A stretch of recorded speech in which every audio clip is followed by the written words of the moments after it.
l'école et collège Saint-Joseph accueillent 2 nouvelles élèves.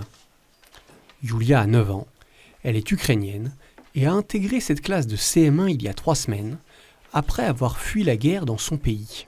Une arrivée préparée par les élèves et par la directrice de l'école. Au niveau de la classe, on a réfléchi comment on pouvait faire. Donc tout de suite, ils ont eu plein d'idées, les enfants, qui étaient possibles ou pas, parce que voilà, les idées, ça fusait. On a listé au tableau tout ce qu'on pouvait faire. Donc ils avaient décidé de faire une banderole de bienvenue. Tout de suite, ils ont dit qu'il va falloir qu'on ait des imagiers, parce qu'on ne va pas se comprendre. Donc avec les images, elle va comprendre. Yulia a quitté la région de Kiev avec ses grands-parents pour rejoindre sa mère, arrivée en France en janvier. Son père est resté en Ukraine pour combattre. À la récréation, elle retrouve sa sœur Natalia. Nous sommes arrivés ici à cause de la guerre.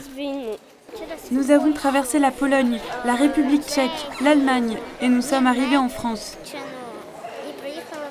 Nous voulons voir notre papa. Nous sommes arrivés ici chez notre mère sans notre papa. L'Ukraine, nous l'aimons beaucoup. C'est là que se trouve le village où nous habitons, notre maison. Nous pensons beaucoup à l'Ukraine et aux gens qui y sont restés. Natalia est en 5e. Les premières semaines ont été très difficiles pour elle.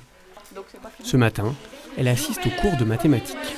Ce que je viens d'expliquer, la plus grande abscisse moins la plus petite, donc je vous ai mis un exemple.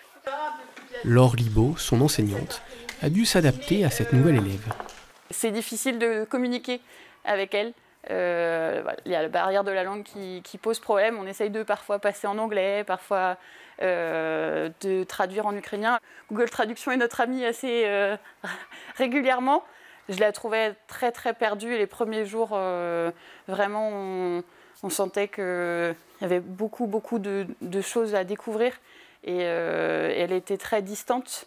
Et puis au fur et à mesure, voilà, elle essaye de dire bonjour, de dire merci, d'ajouter du vocabulaire.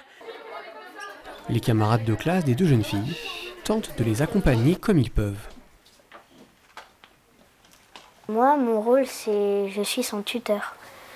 En fait, quand elle a un exercice qu'elle ne comprend pas, soit je l'explique en anglais, et si j'arrive pas en anglais, je lui montre. J'essaie d'être avec elle, j'essaie d'être sa copine, de l'accompagner par exemple dans le self, de lui montrer, de lui dire tu veux ça, tu veux ça. Et si jamais les choses se compliquent encore et que ça se finisse très tard, il faut qu'elle soit heureuse, oui. 1 heure par jour, Yulia dispose d'un temps particulier avec Sofia, une élève de grande section de maternelle, née en France et d'origine ukrainienne, qui parle ukrainien. 1, 2, 3, 4, 5, 6, 7, 8, 7.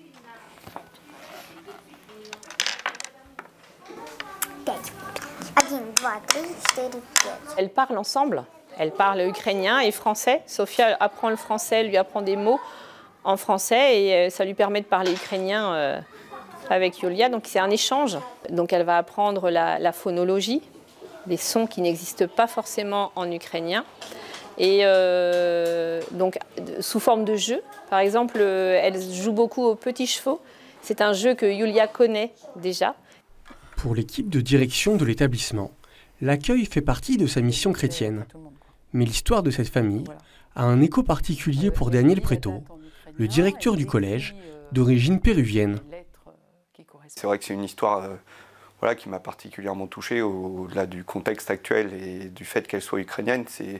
C'est quelque chose que j'ai vécu moi personnellement, étant arrivé en France à 8 ans et demi, ne parlant pas un mot de français. Et j'ai été accueilli par une sœur de la Providence de Rouillé-sur-Loire, qui sont les sœurs tutelles de cet établissement. Et ma mission, c'est de faire vivre ce projet au sein de l'établissement. Donc, ça prenait tout son sens de rendre ce qu'on m'avait donné. Dans les établissements catholiques du diocèse du Mans, 30 enfants ukrainiens ont déjà été accueillis depuis le début de la guerre.